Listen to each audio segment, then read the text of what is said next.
É isso aí. Você que está conosco aqui na Conexão Viva, a rádio que nos mantém conectados ao Senhor. Mais um dia começando. Louvado e engrandecido seja o nome desse Deus glorioso. Você que nos acompanha aqui pela nossa rádio e agora também nos acompanha ao vivo, através das nossas redes sociais. Senhor Deus Santo, vivo, poderoso, Criador dos céus e da terra, Deus, muito obrigado, Pai. Deus, obrigado pelo descanso da noite, obrigado por mais um dia de vida, obrigado por este ar que respiramos, ó Pai. Obrigado pela Tua proteção, pela Tua direção. Deus, em Tuas mãos eu coloco a minha vida, a vida da minha família, dos meus parentes, meus amigos, a vida de todos que estarão nos acompanhando nesta manhã. Nos coloca em Tuas mãos como criatura nas mãos do Criador, Pai. Abençoa-nos, ó Deus, em nome de Jesus, com Tua presença. Torna os nossos dias mais alegres, abençoados e prósperos. Seja repreendido neste dia, ó Deus, todo espírito de enfermidade, todo espírito de cobiça, todo espírito, ó Deus, de inveja, de rancor, de ódio, de mágoa, de vício, de prostituição. E que verdadeiramente Teu Espírito Santo tome lugar em nossas vidas, nos abençoando, ó Pai, nos consolando, nos confortando, nos direcionando, ó Deus, em nome de Jesus. É assim, ó Pai, que eu Te agradeço e coloco a minha vida e de todos em Tuas mãos, em nome de Jesus. Nessa manhã eu quero falar sobre a importância da fé na jornada do discipulado.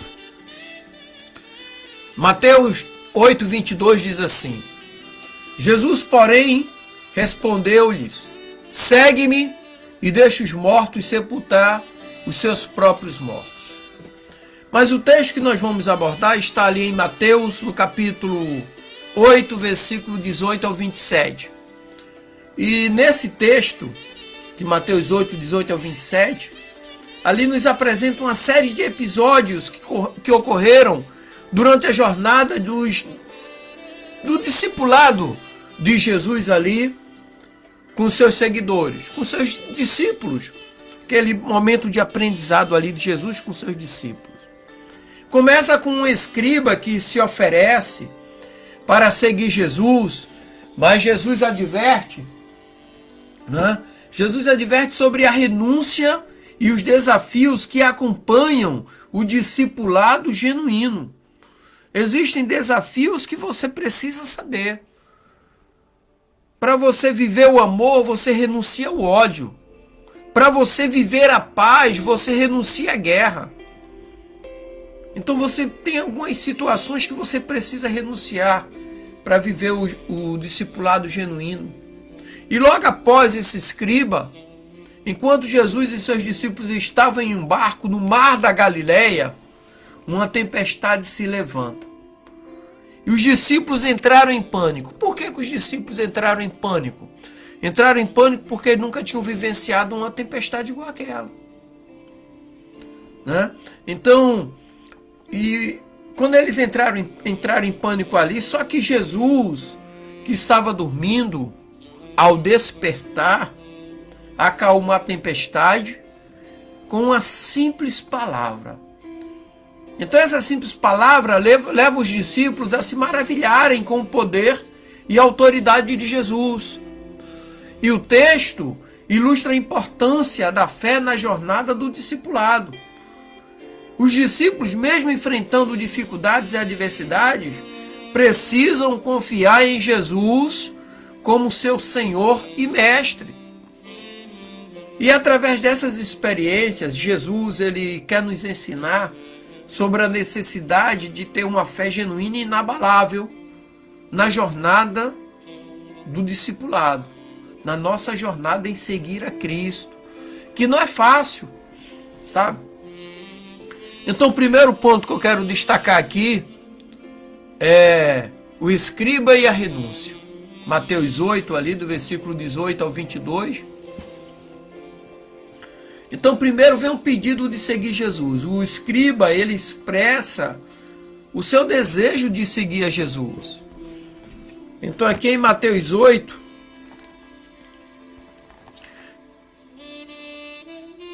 8,19 diz: E aproximando-se dele um escriba, disse: Mestre, aonde quer que fores, eu te seguirei. Aí Jesus diz assim, eu acho interessante, Mateus 8,20, que diz: E disse Jesus: A raposa tem covis e as aves do céu têm ninhos, mas o filho do homem não tem onde reclinar a cabeça. Eu não vou te dar benefício. Eu não vou te dar um carro novo, uma casa na praia. Apesar de muitos hoje usarem, Deus me perdoe, mas você, sabe, muitos hoje usam o evangelho para se enriquecer. Mas Jesus diz que não vai ter benefício. Olha, o filho do homem não tem isso, não tem isso, não tem aquilo. Eu não tenho nada para te oferecer. Não tenho. Aquilo que os discípulos falaram ao entrar no templo: Não tenho ouro nem prata, mas o que eu tenho, isto eu te dou. Levanta-te e anda. Deus não nos oferece. Jesus não oferece nada. Mas Isaías 1,19 diz: Se quiserdes e me ouvirdes, comereis o melhor dessa terra.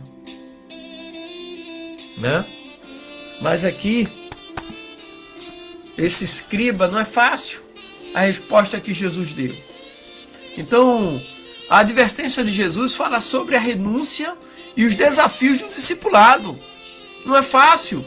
Em Lucas 14,33 diz assim: Assim, pois, qualquer de vós que não renunciar a tudo quanto tem, não pode ser meus discípulos.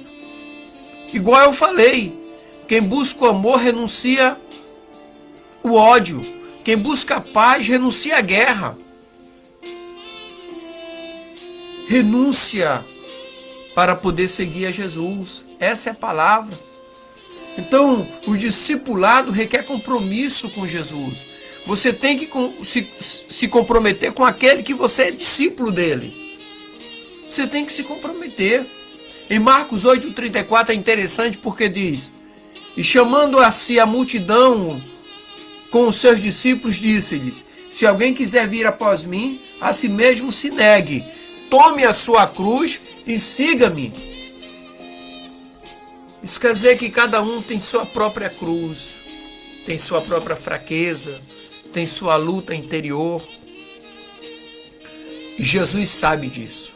Deus sabe da sua fraqueza. Mas por que você tem que seguir a Jesus com a sua cruz? É justamente para Satanás não usar ela contra você. Sabe? Ser vigilante. Satanás, ele luta no campo dele, no terreno dele. O terreno dele é a sua fraqueza, é a sua cruz. O segundo ponto é a tempestade no mar. Eu sempre falo aqui, né? Eu falo daquilo sobre o que eu estudei, daquilo que eu vivi. E tempestade no mar eu vivi. Eu servi na Marinha há mais de 30 anos. Eu servi num navio chamado Navio Oficina Belmonte, que hoje não existe mais, deu baixa em 96. A Marinha desativou ele. Eu servi como marinheiro, como cabo e como sargento nesse navio. Embarcado. Fiz muitas viagens, meu Deus do céu. E peguei tempestades no mar. E no mar tem tempestades que as ondas engolem o navio. Então eu posso falar com propriedade, não de teoria, mas que eu vivi. Então eu imagino que a tempestade que aqueles homens enfrentaram no mar da Galileia, onde tinha ventos de todos os lados, e o barco que eles estavam não eram barcos com recursos que nós temos hoje, de metal, era um barco simples de pesca, que podia matar todos. E eles entraram em pânico. E eles eram pescadores, então eles nunca tinham enfrentado um mar igual àquele. Daquele jeito, com tanto, sabe? Então eles entraram em pânico. Então ali teve uma tempestade violenta, formada no mar, sabe? E os discípulos entram em pânico justamente porque eles nunca tinham entrado numa tempestade tão forte igual a que eles enfrentaram naquele dia. No Salmo 107, versículo 7, tem uma palavra interessante que diz assim: Andam e cambaleiam como ébrios, e já tiveram todo o seu entendimento.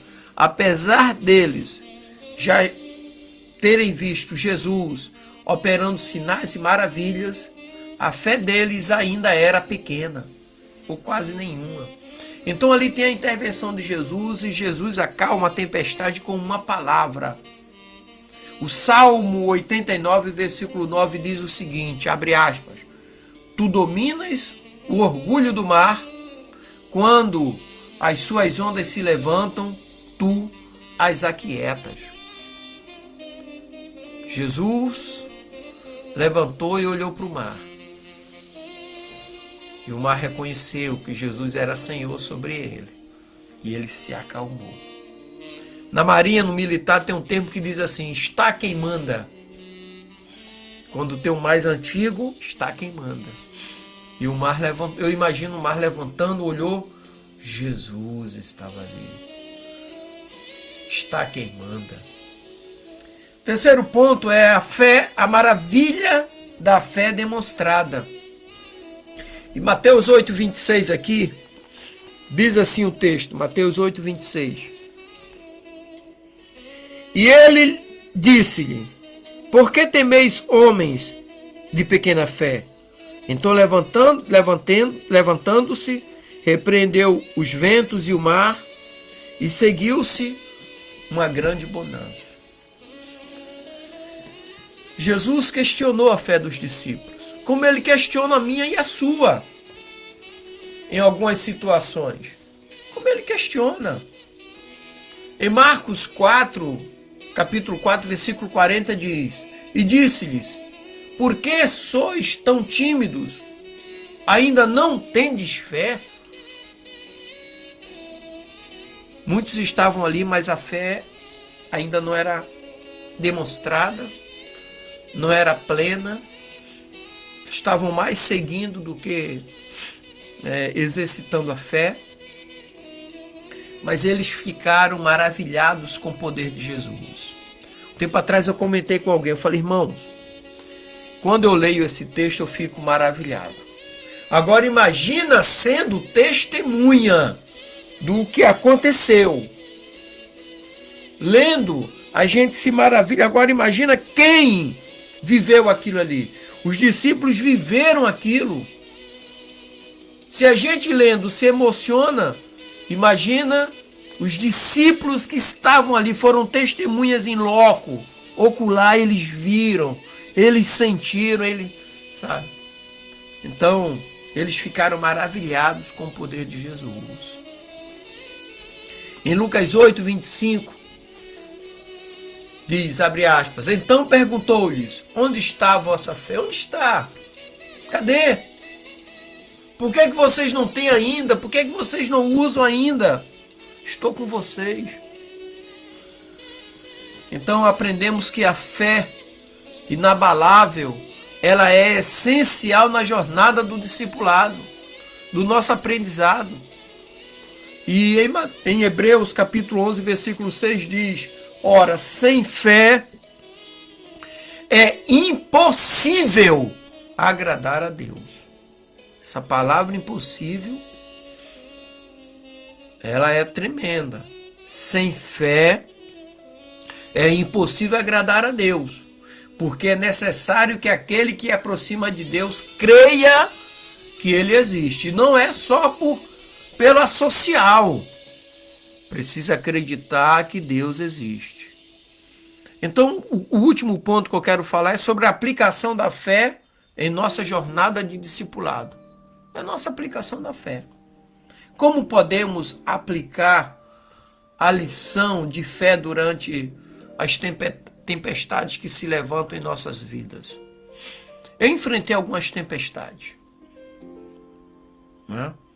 Eu de 2018 para cá, eu tive câncer, fiz quimioterapia, tive a ruptura do tendão de Aquiles completa, fiz cirurgia, depois a coluna fiz, tenho discopatia degenerativa. Mas aí, como podemos aplicar a lição de fé durante as tempestades da nossa vida? Estou aqui. Eis-me aqui, Senhor. As barreiras se levantaram, os inimigos se levantaram para cair diante do poder de Deus. Filipenses capítulo 4, versículos 6 e 7 diz: não estejais inquietos por coisa alguma, antes as vossas petições sejam em tudo conhecidas diante de Deus, pela oração e súplicas, com ações de graça. Louvado e engrandecido seja o nome desse Deus glorioso. Amém? Fé em compromisso total. Como podemos responder ao chamado de Jesus para compromisso total no discipulado? Como? Como que nós respondemos? Em Lucas 14, 27 diz: e qualquer que não levar a sua cruz e vier após mim não pode ser meu discípulo. Levar a sua cruz significa levar a sua fraqueza junto contigo. Deus, Jesus, Ele sabe da nossa fraqueza. Ele sabe onde nós somos falhos. Então não deixe essa fraqueza em outro lugar. Leve contigo. O inimigo, eu sempre falo aqui que Satanás, ele vai lutar contra mim, contra você, no terreno dele. Qual é o terreno de Satanás? A nossa fraqueza. É na nossa cruz que Satanás vai usar contra mim e contra você. Mas leve-a contigo. Segue a Jesus. Ah, Senhor, eu estou fraco. Segue a Jesus. Paulo dizia: quando eu pensava que estava fraco, eu estava forte. Mas quando eu achava que estava forte, eu estava fraco. Então carregue a sua cruz e siga a Cristo. Ok? Simples assim. E lembremos-nos que nossa fé, ela está ancorada em Jesus. É a segurança. A nossa segurança, a nossa firmeza está em Cristo Jesus. E não em outra coisa. Não é na denominação. Não é na placa que está na igreja que a nossa fé está ancorada. É em Cristo. Tem muita gente que se orgulha dizendo que é da igreja tal, que só existe uma igreja correta. Não, meu irmão. A palavra igreja significa reunião, assembleia. Jesus disse: onde houver 2 ou mais reunidos em meu nome, eu estou presente. Mas tem muita gente se orgulhando da placa que está ali na frente. Não é isso. Igreja significa reunião em nome de Jesus. Foi Ele mesmo que definiu. Sabe? E no livro de Hebreus, capítulo 12, versículo 2 diz: olhando firmemente para o autor e consumador da nossa fé, Jesus, o qual em troca da alegria que lhe estava proposta, suportou a cruz, desprezando a vergonha, e está sentado à direita do trono de Deus. Então, queridos, a mensagem que nós encontramos aqui em Mateus, capítulo 8, 18 a 27, é clara e relevante para cada um de nós em nossa jornada de discipulado com Jesus.